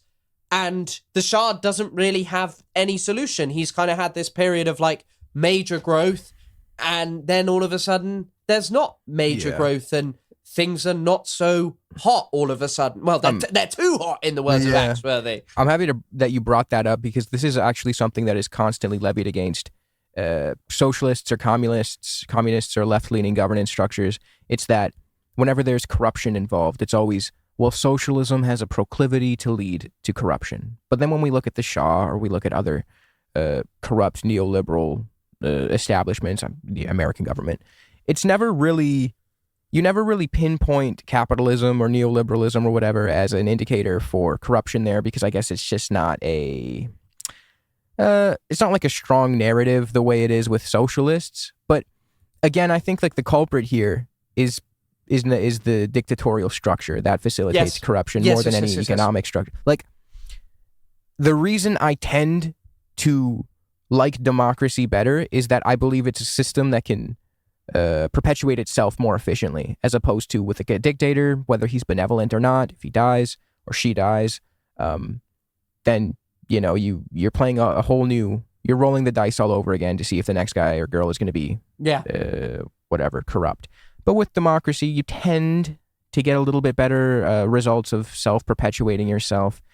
And there is, in my opinion, no better form of democracy than socialism, which is, I would say, the expansion of democracy into the economy. How about third world Maoism? But I've told you, I'm fighting every day trying not to become a third world Maoist, because I swear to God, Chris, I do believe that treats have nullified the first world. I don't think they care anymore. Yeah, I mean, even in the context of revolution, well, I mean, even in this story, there's a bit like, there was a bit that I was kind of reading about, and like, even as kind of the Islamic aspects of the revolution are really, really heating up in sort of 1978, the masses aren't really joining, because a lot of people are just so poor that they're basically trying to subsist, and it's not quite treat-the-right, but I think like, it's unfortunately what capitalism kind of does is it's a trick on desire. In basically, capitalism tricks us through this notion of like, okay, there is going to be some object that satisfies our desire. And then the best trick of capitalism is that whatever object we get never quite sates our desire, no matter how much we think that we might desire it. Like, we need the new iPhone, and for a short period, it really is like satisfying. But then quickly it becomes unsatisfying as something new is added to the new iPhone. And I think in Western society, people are too fussed with filling that kind of desire, as opposed to filling, I don't know, I would say like, what is the more natural human desire for a more equal and sort of a like better society. But also, I think in part we have this issue of like consequences of what you do, and the feeling that right now you will be tracked, you will be followed, you will be found, whatever you do, by their new scary AI Palantir. I mean, Palantir is based on the all-seeing, the orb from you know, have you seen Lord of the Rings? You know, Palantir, I think Palantir is the orb that Saruman possesses, that, you know, he can kind of see what's going on, and I think he can see where the ring is, but I don't know. But yeah, it's kind of like this horrifying thing of what the consequences might be, and we become like obsessed with this, and it's really hard for like us to engage in kind of like meaningful and radical actions to produce change. Like, might be worth doing an episode on capitalism and socialism and the misconceptions, because another big thing is people will point to, oh, you're a socialist or you're anti-capitalist, yet you have a phone, yet you have podcasting equipment, whatever it may be. But again, socialists tend not to have an issue with the fruits of capitalism, with the products produced. Our issue lies more with how those products are produced. Are they produced in an equitable way? Do the people producing them have a say in that production process? Are they being alienated through the division of labor? That's where our gripes lie. Yeah, but what if this microphone kills fascists, bro? Then hell yeah. Do you know what I'm talking about there? No, I don't. I have no idea. It's from like this guitar kills fascists. I think Woody Guthrie had it on his guitar. This machine kills fascists, and loads of like there was a short movement of people putting it on their laptop when they were like, Really? like resisting, apparently resisting fascism. But yeah, I think that would probably make for a great episode. Could be interesting. However, back to a horrifying capitalist defeated by Khomeini, Ayatollah Khomeini, the big scary man with the long beard who was very bad and evil, and the Shah was good. But yeah, either way, so I think actually it's worth just also prefacing this by to say the 1970s for the Shah were a real insane period. He starts out the year by declaring the 2,500 years of monarchy of Iran. He has a celebration which costs, at the time, I think 100 to 300 million. Yeah, I think I've seen adjusted party, right? figures. Oh my God, the level of opulence is insane. The I think it's Maxime. It's a very famous French restaurant. Anyway, the most popular French restaurant in the world is shut down for 2 weeks to fly out all of the food for like foreign diplomats and rulers. For the Shah, he fucking loves it. He thinks it's brilliant. He thinks he's advanced his position in the world, and he probably does. But for the people of Iran, it's really disconnected. Seeing all these foreign dignitaries drinking champagne and, eating like French food in these air-conditioned tents in it's like offensive. in a monarchy that's really disconnected from the people. And Khomeini's just out here like rallying against it because that's what he's doing in this time. Yeah, and he is being slightly opportunistic too. Like he's utilizing sentiment that is traditionally aligned with like leftists or socialists or people who were supporters of Mosaddegh. Yeah, I mean, also like this is something that has to be reiterated. Khomeini is incredibly popular for like a revolutionary figure. In terms of not everyone supports him and not everyone wants the revolution to go that way. But still, Khomeini's message is circulated all around. He is popular. The images of him coming to Tehran are like, if no one has ever seen them, they are truly unbelievable. There are like millions of people on the streets who look upon Khomeini and they are in awe. He tries driving down at first, and they've got like people beating, people trying to get to Khomeini's car off. But he has to eventually helicopter the last short distance because the amount of people in Tehran is like threatening to him because there's just so many people there. But yeah, so the Shah is just increasingly playing into the hands of Khomeini by being corrupt, by being authoritarian, by being really heavily westernized and cutting himself off from like whatever people say. Iran is Zoroastrian. There are thousands of years. There are hundreds of there's over 1,000 years of Islamic history in Iran. It's not something alien to the people of Iran. It's not. And the notion that Iranians are, Shia Islam is imposed on Iran by Shah Ismail I and his descendants, the Safavids, in 1501. Prior to this, it was a predominantly Sunni country. But for 400 years at that point, Iran has been, it's been a country that is Shia, but before that, since 600 AD, it has been a Muslim country. So it's not some alien thing to the country. It's part of its history. Yeah. It is actually kind of interesting to know that Khomeini's first government had Mossadegh supporters in it. Even leftists were generally supportive of the revolution because they believed that Khomeini was sincere, especially with his like leftist lip service and the ostensible pro-Mossadegh views. But soon after he purged Mossadegh supporters, he even forced Mossadegh's grandchild to flee the country, and then he violently suppressed the left. Yeah. I mean, for Khomeini is an interesting figure in some ways because, Khomeini may come across like in how he's portrayed in sort of our media as like a real fundamentalist Islamists, but also simultaneously, another thing about Khomeini is he's not against women having the right to vote. He's an unusual figure. He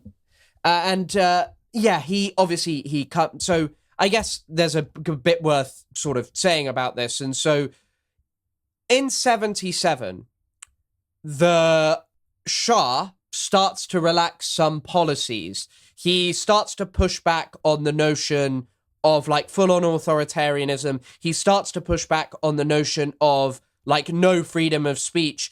Even and part of this stuff comes from himself, because he sets up like he removes the dual party system that he has that he sets up in the 60s, I believe, which is not a real political system, by the way. They're called the yes sirs and the yes. They're called the yes and the yes sirs. That's the joke of the time. By 75, I think is when he had that infamous speech. It's March of 75, where he essentially said, one party rule, my party. You don't like that, leave the country. I think that was in 75.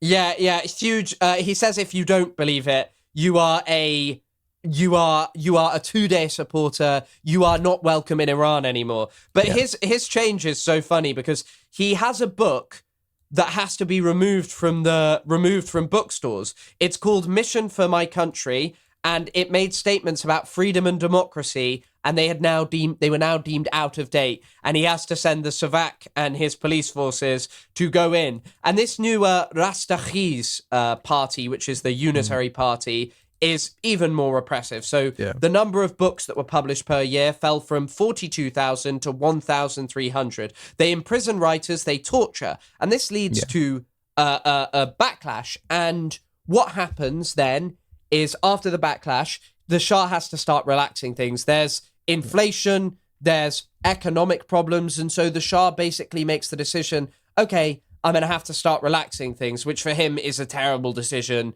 It's obviously good. It's obviously better for there to be relaxed things for the people of Iran, but oh my God, for him, it's basically the nail in the coffin. Khomeini is hanging out in Najaf, which is in Iraq. It's a very important city for Shia Islam. He's in there. He's advocating. He's built a major network of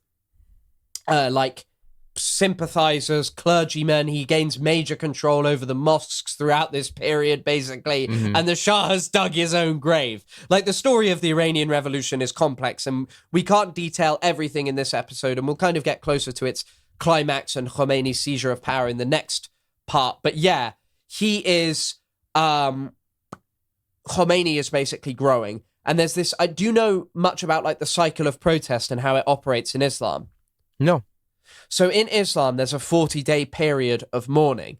And so protests start happening in really January of 78. They're initially just things for like, okay, we don't want to use the calendar that they've instituted, because the Shah is an idiot. He switches from the solar calendar, which is the one we use, to the lunar calendar. He switches to the solar calendar from the lunar calendar. And by the way, the lunar calendar is objectively better. They don't have leap years. But they initially start protesting against this. They want like releases of Islamic figures. They want to see things rolled back in terms of like the sale of alcohol and stuff like that. And the Shah starts killing people, basically, as these protests start going on. The numbers are inflated. People claim that there are huge amounts killed. Sometimes, there's a lot of people killed. You know, at some shootings, there are like 80 protesters killed, non-violent protesters. But anyway, in Islam, after 40 days, when there has been a protest and killings at that protest, that's when the period of mourning ends. It's actually when Hamas carry out the first ever attack inside Israel's borders, 40 days after the massacre at the Ibrahimi Mosque by Baruch Goldstein. So on 40 days, every 40 days, there's a new protest. Then there's more people killed, and then there's another protest. The cycle does break at points, but it's kind of this thing of like, it's really hard to stop, because they're like, right, you've got to respect the mourners. And then after 40 days, you're going to go back onto the streets, and the Shah's going to do the same thing again. And the Shah is really just digging his own grave at this point. I mean, we could save the rest, I guess, the post 79 revolutionary stuff for the next episode. But for the last segment of this episode, if you want, we could talk about the Iranian monarchist diaspora and like the opportunistic Zionist liberals. Yeah. Let's get into that. I saw that you were having a bit of a flare-up with your arch nemesis. What's her name? Elica Laban? Elica Laban. It was unfortunately our flare-up was a long while ago. Elica Laban is really Elica Laban, for our audience who don't know, is someone who is constantly in Western media, constantly on Piers Morgan. She is an Iranian who has never ever lived in Iran, but she is someone who is just thrust everywhere. She is put out to give her brilliant opinions about what's going on in Iran. And if anyone doesn't know, in a now deleted video, some of which is available on my YouTube channel, Elica, I provoked her into a meltdown because I was like, hey, I actually agree with what's, I think it's wrong what's happening to Iranian people. I think it's wrong for them to be oppressed. However, simultaneously, I don't think that means we should support Israel. Dude, I saw her crash out video about you. It's so funny, Chris. This little white British man, Chris Middle East, has the audacity to call himself Chris K. Middle East. And she calls me an Imperial Army, Royal Air Force ass British motherfucker. It is a brilliant rant. I will send it to Isaac so it can be put in some of it at least. So somebody sent me a video of this white British child, Anglo-Saxon ass motherfucker, trying to tell me as an Iranian that I better shut up talking about the Islamic Republic because I'm such a hypocrite because, the regime in Iran treats women so bad, but also what about how Saudi Arabia treats its women? These motherfuckers, these privileged ass motherfuckers having the nerve to fix their crusty lips to tell Middle Eastern people, unless you criticize another country, you better shut the fuck up. Do you tell Gazans, don't say free Palestine because you're not criticizing Saudi Arabia? Do you tell Yemenis, don't tell... Oh, actually, yeah, you do. Yeah, you do. You do tell Yemenis, don't criticize the Houthis unless you criticize the Yemeni government. Who the fuck are you? Where the fuck are you from to be telling Iranians that we better shut the fuck up against the brutality of the Islamic Republic, which is not limited to its brutality against women, shit that you never know? A white British man, quintessential colonizer, has the nerve to change his name to Chris Middle East, even though he discovered the Middle East yesterday, a 12-year-old child telling Middle Eastern people we better shut the fuck up unless we criticize Saudi Arabia. That's another way of telling us you better shut the fuck up because you don't have the narrative that I, a white man from Britain, Royal Air Force, Imperial Army ass motherfucker, tells you what the narrative should be for the Middle East. It was seismic, but unfortunately she deleted it. Why do all of your ops call you a British supremacist? It's so funny. I don't really know, because I'm British and because these people think Britain colonialism bad, and it's like, yes, I totally agree with you, and part of the reason I'm so interested in colonialism and imperialism is my country's history. Your ops are Zionists. What the fuck do they give a shit about colonialism? Yeah, they're literally. Deep throaters of colonialist boots. And also, why would I not condemn Israel? I love when people think that this is such like a good gotcha and they're like, aha, this means that you don't know colonialism. Have you ever considered the fact that you're a Brit? Yeah, I hadn't considered that. Imperious Albion ass. Yeah. Or what's it called? What's the called? In what do they call that shit? Infidious Albion? I don't know what the fuck. Perfidious Albion. That's what they call it. Perfidious Albion. I've never heard that. It's like, I think it's like a slur or a pejorative against like Imperial British. I think so. I don't fucking know. Perfidious. Hold on. Albion. Quickly for this, I might try and find a video of Elica Laban, one of her... Right, do you want to play this and present it and we can... Hell yeah. If every single day that you wake up, you are more confused than the day before about the state of this world, this is single-handedly the most important thing that you are going to need to understand if we are going to make it out of this time. What we are all collectively witnessing right now, the spell that has befallen the entire world, this is Soviet propaganda. And I'm going to explain to you where this comes from. Soviet propaganda, bro. I am once again amazed by the fact that there are people who are like, actually, the Soviet Union is the major issue here. Brother. You're living in a fantasy. You're being haunted by the ghost of the Soviet Union. It collapsed 35 years ago. She collapsed 10 years before she was probably born. How old is she? Who cares? Oh, no, I think she's about 40. I don't know. 40? I think she's heading towards 40. I don't know. Maybe, I don't want to insult her. Then Elica, please don't sue me. No, she looks incredible if she's 40. That's amazing. Well, I mean, I think there might have been a bit of plastic surgery going on there, but I'm not quite sure. Whatever. What, Isaac? Have you not realised? I don't know. What? Wait, brother, but also, my eyes are saved for only one Chilean woman. Okay. But also, something else kind of like worth noting. We were literally just mentioning this. The Shah was like, her rhetoric, I've kind of realised, like rereading over some of the Iran stuff. Like, I know what the Shah thought, and I know certain things.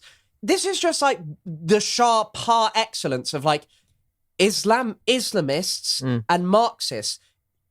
The Shah was obsessed with Marxists, but he wasn't actually taken down by Marxists. He was taken down by Islamists. Yeah, exactly. And and a popular uprising against him and the failure of his rule. Yeah, it's very interesting that she's. I gotta hear her out because maybe she's spitting. Maybe I'm just judging her. Yeah, this is Soviet propaganda.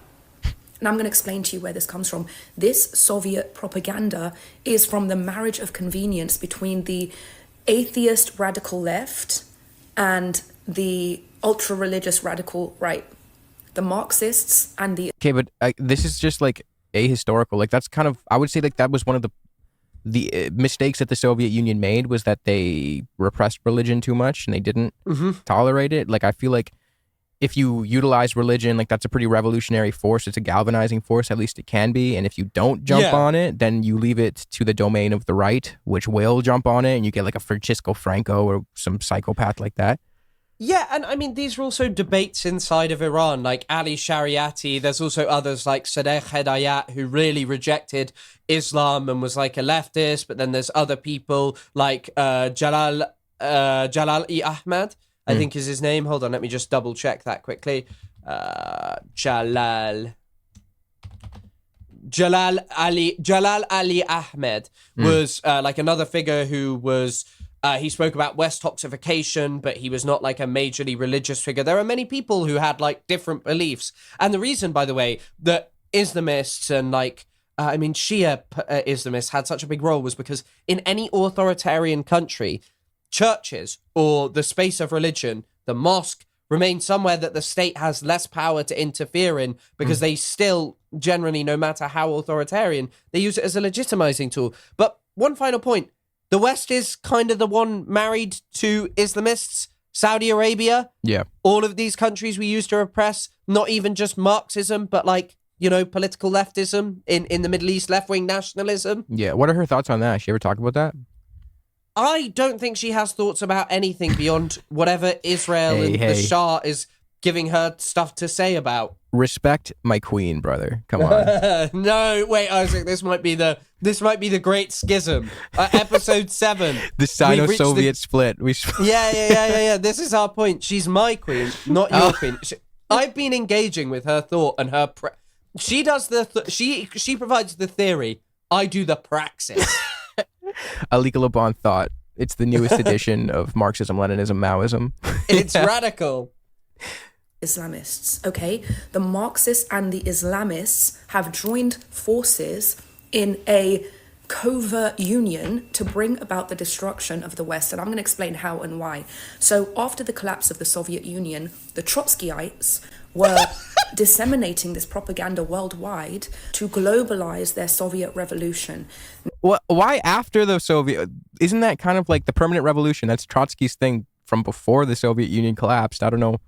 I think she just thinks it's intelligent and probably, like, when did Trotsky die? He was killed by Stalin in what, like, she got 30... a fucking ice pick to the dome way before the Soviet Union collapsed. He was in Mexico. I don't know the year. But in Mexico, he was just like doing interviews with the press and stuff and just like talking about doing the Bolshevik revolution. Bro, he was writing like Stalin diss tracks and shit. Yeah, I don't know where this is coming from. I don't know why, like, and look, I'm not a Trot myself, but like, this just seems like a stupid criticism. It's just Trotsky's permanent revolution is something that was a well-established theory way before the dissolution of the Soviet Union. This is completely irrelevant. It's also like, it may exist thinking about it in like a really hyper-specific example of, I think, George Galloway in the UK is Socialist Workers' Party that are Trotskyists. Yeah. Is he Trotskyist? Galloway? Socialist, was he in the Socialist Workers' Party? Hold on. Workers. So he was in the, he did work with the Socialist Workers' Party, who are, I believe, the biggest Trotskyist faction in the UK. Well, it's They're just like one of they're anti-Stalinist Trotskyites. It's just so funny for her to pick Trots, because Trotskyists are notorious for defecting to like pro-Western, neoconservative outlooks, like Christopher Hitchens, trot to neocon. George Orwell, trot to CIA informant. This happens all of the time. This is like, there are actual academic papers on like the Trotsky to neocon pipeline. Isaac Zale and Chris Kunzler, trot to podcast. Now, in order to achieve the destruction of the West, the destruction of capitalism, they needed to align with a reactionary force. So they aligned with the Islamists. They saw the Islamists as the reactionary... Brother, this happens, like liberal democracies do this all the time. They ally with reactionary, well, they are reactionary, but they'll ally with straight up fascists. The aforementioned Operation Gladio, where you had CIA organized stay-behind fascist militias in Europe to fight the Soviets. William Blum's book has a great early chapter about how the Americans were working with the Imperial Japanese in China while fighting with the Chinese Communist Party. Like, this is something that the liberals, Democrats, or democracies have done throughout history, way more than the left would ally with. I'm hearing a lot of talking, and I'm not hearing a lot of listening to an indigenous Iranian woman and her profound insurgent political thought. This is, are you serious right now? This lady is doing things. She is creating theories that you can't even fathom. They're not backed up. They're not grounded in any kind of reality. They're not grounded in the history of Iran, its politics, or anything to that effect. Because obviously they were not always aligned, and Khomeini built a very powerful, like a revolutionary, like he wouldn't denounce Ali Shariati, but he didn't agree with everything that Ali Shariati said because he was more of a leftist. But like this notion that this is a globalized Trotskyist, globalize the Trotsky intifada. Wow. Okay, my bad. I'm sorry, Queen. Force capable of destroying the West, right?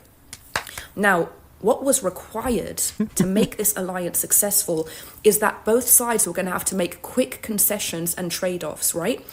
For the part of the Marxist left, they traded off our individual rights. Listen to what I'm saying to you.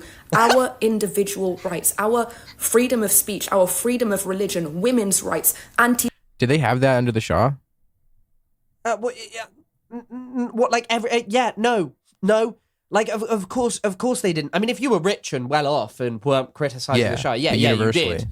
And like discrimination, I don't think Kurds and ethnic minority groups think too fondly of the Shah. Yeah. All right. Interesting.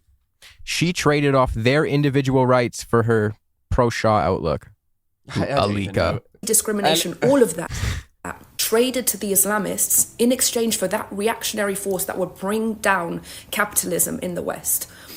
For the Islamist part, they would have to pretend to care about all those things to sell it to the left, to export that to the left. They would have to pretend to care about anti-racism, anti-imperialism, women's rights. Do you see now why the Islamists, the most racist, anti-women, imperialist force in the entire world, is posturing as the opposite of those things? But here's what's happening now. That marriage of convenience started in America as the fringe left. It didn't just start overnight. This has been here for a long time. It was the fringe. Over time, through radicalization and through propaganda, that fringe left has become the main left. And that is why so many of us who woke up... Can you pause it for a sec? This is, like, re-listening to this. This is insane. Like, this is genuinely insane. It's his There's rubbish. No source. There's no... Yeah, it's crap. My this British is impression. crap. This is tosh. It is poppycock.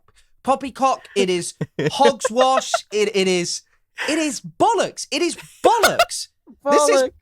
This is bollocks, Elica. Elica, Elica, you're welcome to come on. You are welcome to come on because I would love to have a discussion about your worldview because it is genuinely perplexing. It is also the more perplexing part is that there are thousands of people who, simply by virtue of her being an Iranian, treat her as if this is some kind of like meaningful, interesting, or like powerful thought. There is no evidence. She just says these things, that these things have sort of happened. But it is also, this is entirely the logic of the Western governments, by the way. After the fall of the Berlin Wall, you turn to the Islamists. You turn to this alleged spooky Islamist threat puppeteered by Iran that they may now destroy. And then they'll say, oh, we got to destroy China next. We got to destroy this. We got to destroy that. We got to do this. We got to do that. Calling Islam the most imperialist force in the entire world is that's really interesting when it is far more obvious that Western capitalism is like, how would you even quantify that? But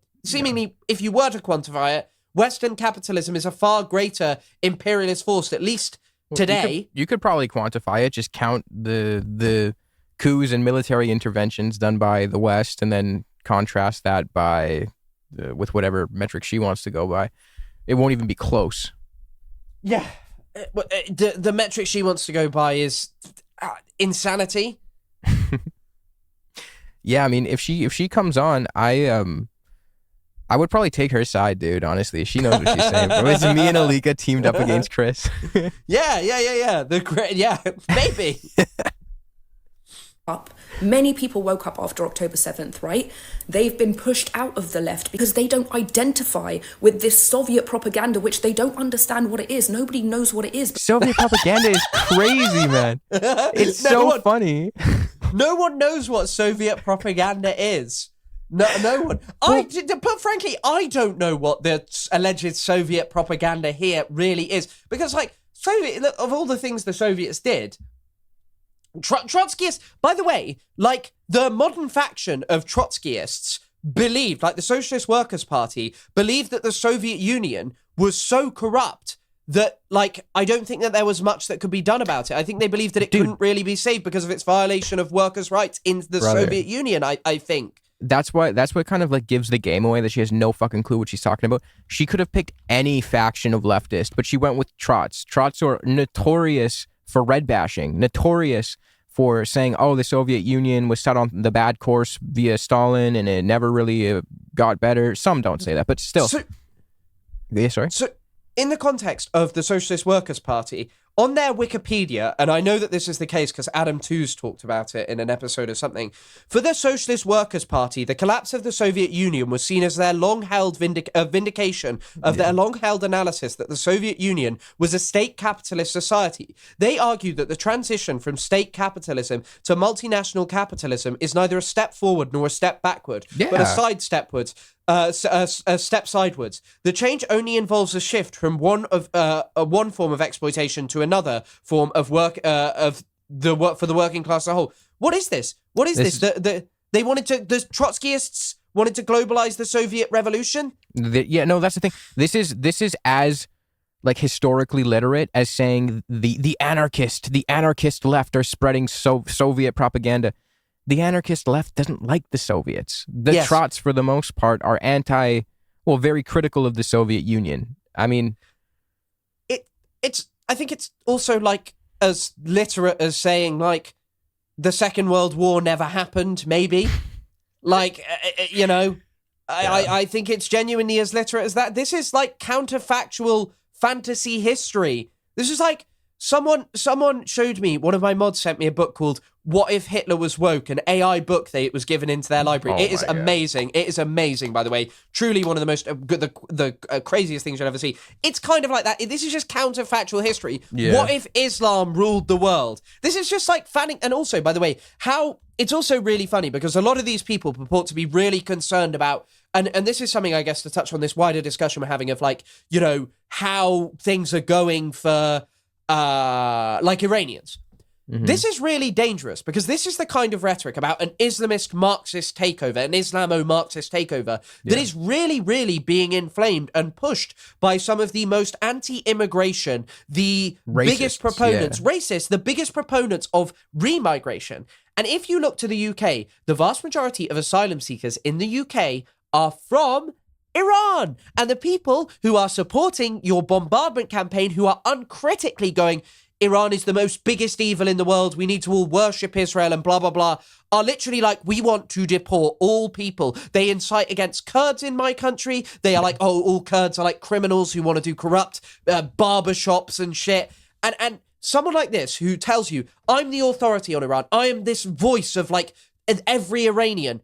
It's not even reflective of all diaspora people. Many of the diaspora people who actually have lived there have much more complex views that are like, I really don't like the Islamic Republic. It has repressed and marred my life, and I would like to see it gone. I really want to see an indigenous protest movement defeat it. But they are not so, and some of them hold really strongly negative views about Islam. Not all of them do, obviously. Some people are like still Muslims themselves, but a lot of these people are just like not blaming leftists for this kind of takeover and siding with Israel about everything.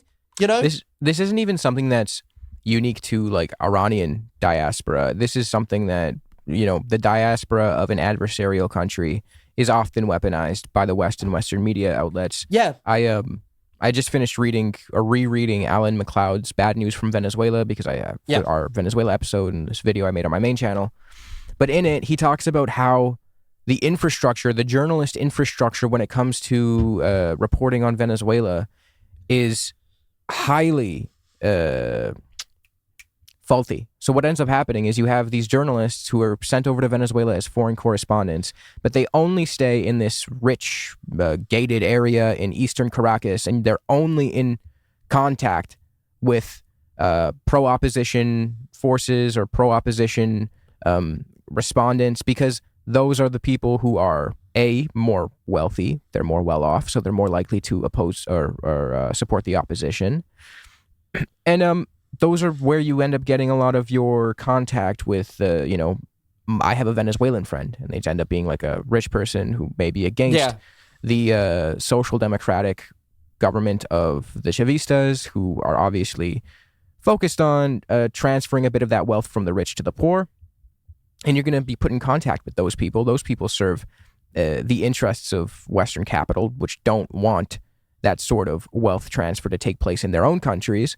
So they hyper-focus on those people, and they lift those voices up. And that's not to say that there aren't real, genuine concerns in any of these countries. There are plenty of people who come from the Iranian diaspora or the Venezuelan diaspora who have genuine concerns. Mm-hmm. But it's just telling. It's important to look at why our Western media apparatus selects who they select and why they amplify their voices for what purpose. There's even inside Iran, there is like a segment of the population at like football stadiums who'll chant, you can shove your Palestine up your ass. Some people in Iran view it internally as like a cause of economic distress there, because they're like, oh, Iran, like our government has all this money to throw at, like in the same way that Americans are like, Israel's taking all our money. Some Iranians are like, yeah, actually a lot of our government is forcing us, our government wastes all our money on Hamas. There's this weird animosity for Palestinians among some of the more like Iranian monarchists in the diaspora, because the Iranian revolutionary forces, some of them trained in PLO camps in, I believe, Lebanon. And I think it was, Yasser Arafat was like one of the first people to go and, I guess, congratulate he was. Khomeini. He was. There's that, I guess, that animosity there where they're like, oh, look, the Palestinians, they're complicit in the Iranian revolution. He would regularly rally against, Khomeini would regularly rally against Israel. So he has a funny quote, that I just wanted to read here. Mm-hmm. So he's talking about the passing of a law that basically grants immunity toward Americans. The Majlis passed it without any shame, and the government shamelessly defended this scandalous measure. They have reduced the Iranian people to a level lower than that of an American dog. If someone runs over a dog belonging to an American, he will be prosecuted. Even if the Shah himself were to run over a dog belonging to an American, he would be prosecuted. But if an American cook runs over the Shah, the head of state. No one will have the right to interfere with him. This is the speech that got him exiled from Iran. But I was just reminded of it. Sorry, it doesn't really mention Israel, but it's kind of like about this humiliation of Iran, and I just really wanted to bring it up because I forgot earlier. That's amazing. Here, I'll sit my white ass down and listen to the Queen real quick. Yes, they just know this. These are not the leftist values that we grew up on. Is she a leftist? So it's not us that's changed. It's the. She's a leftist. She used to post about like how much she liked BLM and Mark Lamont Hill, and then I think she realized that there's a lot of money in just saying crap on the internet about how much you love Israel and how Iran loves Israel. Iran is loving Israel. Yeah. Fringe that has expanded into the left. But the cracks have now started to show, and these are the things that nobody can make sense of. If these people are pro-women's rights, why are they raping women?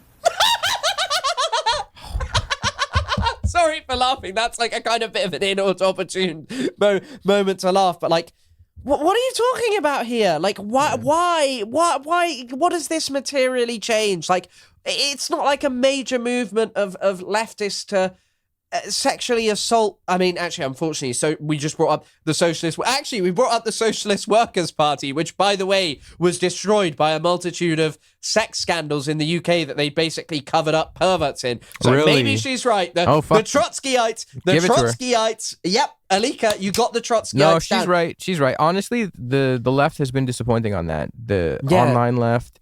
The I guess whatever the fuck you just said. I'll give her that. That's one for Elica. But also, I don't even think part of this is worth humoring because it's really just a stupid explanation when clearly, like, I do think left-wingers in general, myself included, can fail on feminism and such at times, and my knowledge of feminism is far lower than, for example, my knowledge of, say, colonialism is. Mm-hmm. However, simultaneously, it's also clear that most leftists have an identification with the fact of, like, women's rights need to be improved in Western society, like they do. It's undeniable. They need to be improved all over the world. And kind of just basically going that leftists love it when women are sexually abused is just stupid. It is just stupid. Yeah, that's a complete joke. It is just stupid internet baby rubbish for people like this. Yeah, I think it's just like it's a very polemic, iconoclastic type of thing to say. But again, she's a propagandist, right? That's kind of her job. The ruffle feathers. I'm learning because she's a real... You know, she starts her videos, and the one we started a beef over was she goes, "Hi, Iranian woman here." And she's not? She's never been? No, she has been to Iran. I mean, I won't mention here, but it is freely available. Lebon is not her real name. She's been to Iran 2 times. She wrote about them in old blog posts. I think her blog post is about like Obama and sanctions on Iran, maybe, or like Obama dehumanizing Iranians or something. But Christ knows what she's up to now. Oh, okay. Well, I mean, objectively, there is a lot of money in doing this kind of stuff, portraying yourself as like, of making yourself a shill of Israel. And like, by the way, she literally is someone who like denies everything about Gaza, you know? Yeah, that's where I just kind of draw the line with these people. It's obviously so unserious. If you really gave a fuck about human rights, you're not going to be selective about it.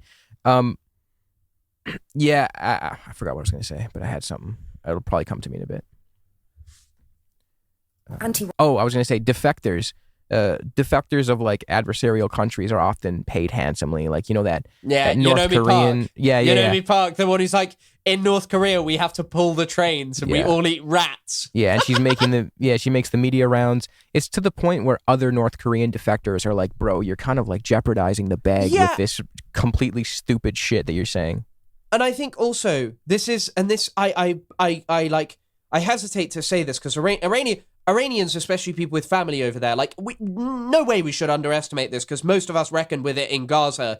When there was an internet blackout in Gaza and like the horrors that Israel could perpetrate when that happened, Iran is probably engaging in a brutal crackdown. I do not believe that it is to the scale of 20,000 being killed, but I do believe that there is probably a very, very, very brutal like a crackdown being carried out in full-on darkness. And for Iranians living in Western society, that's horrifying if they can't contact their family. And I really feel for them, family, friends, whoever the hell. But simultaneously, what I will say is that, like, there is this, and I guess we can kind of talk about it here as like kind of part of the segment, and because she is representative of it, there is this really difficult thing for a lot of people to engage with, that the most prominent voices, in part propped up by the social media infrastructure, and there are many Iranians who are not like this, creators like Yeganeh, which means, I think, unique in Farsi. She's called Yeg on TikTok. She's very good. She's Iranian. She's been very staunchly pro-Palestine. Other people on Twitter who have been unequivocally pro-Palestine and are great analysts. Many people who are like this. There are academics who are like this,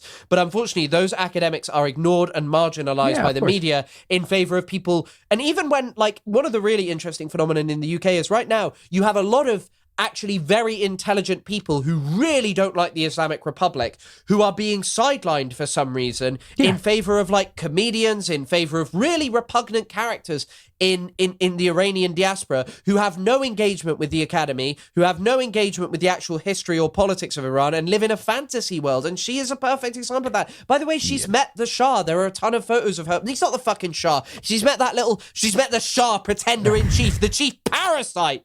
Reza Pahlavi sat in his fake crown being propped up by her. There are tons of photos of them together. Well, again, to prevent confusion, and correct me if I'm wrong, you and I are on the same page that what is happening in Iran is horrific, and we support the will of the Iranian people and their right to protest the government.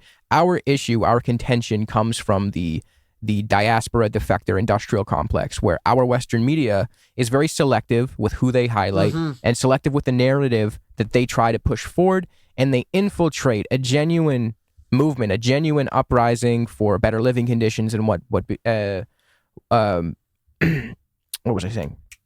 Like a genuine movement. They infiltrate that, and they, in an opportunistic way, mold it and try to create an outcome, manufacture an outcome where it ends up benefiting not the Iranian people, but Israel and the U.S.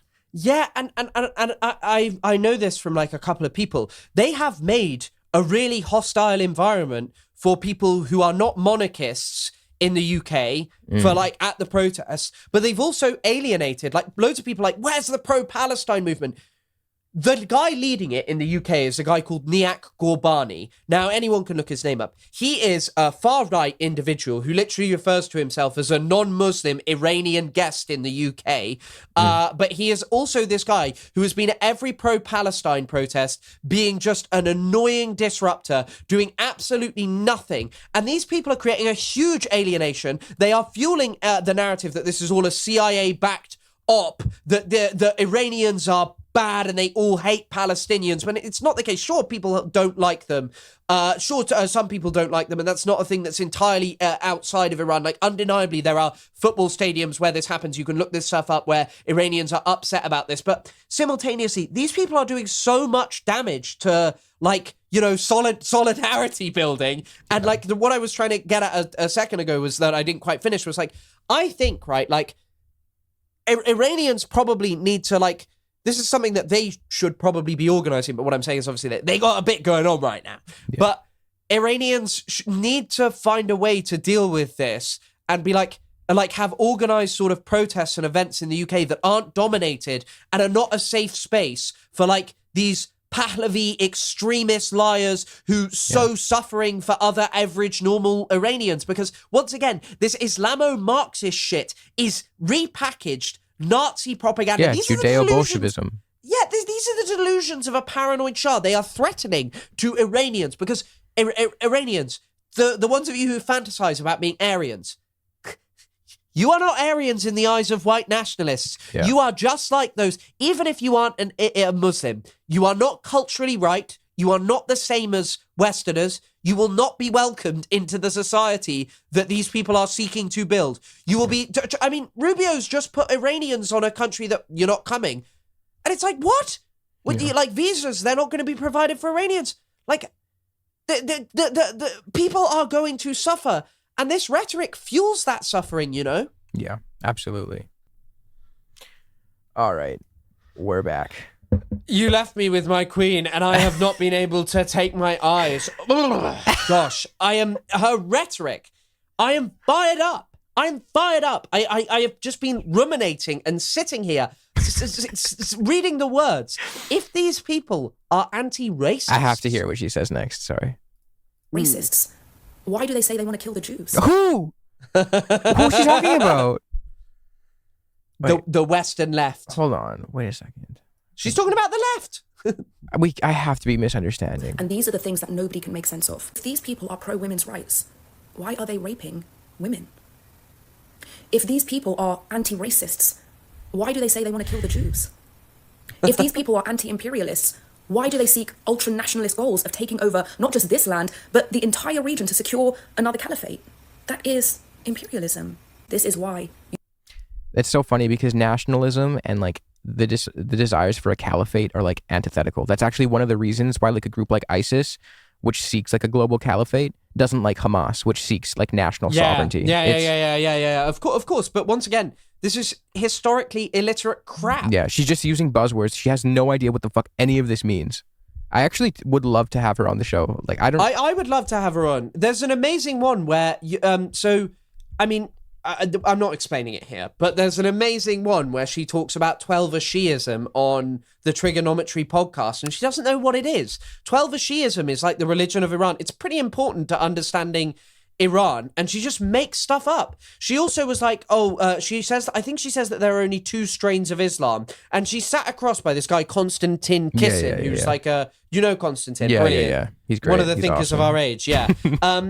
He sits there and he goes, wow, I never knew any of this. And it's like, literally, by virtue of being Iranian, people will just sit there and believe that what you are saying has legitimacy, that it makes sense. No, it doesn't. Yeah. No, it doesn't at all. There is no just like sense to just saying words and rubbish. Yeah, that's incredible. You have never seen leftists that have been indoctrinated by the Soviet propaganda work harder in your life to defend rape, to defend sexual assault. Have you ever seen that? Have you ever seen that in your life? Leftists, women's rights advocates. Okay, I have to turn this shit off, man. This is brain rot.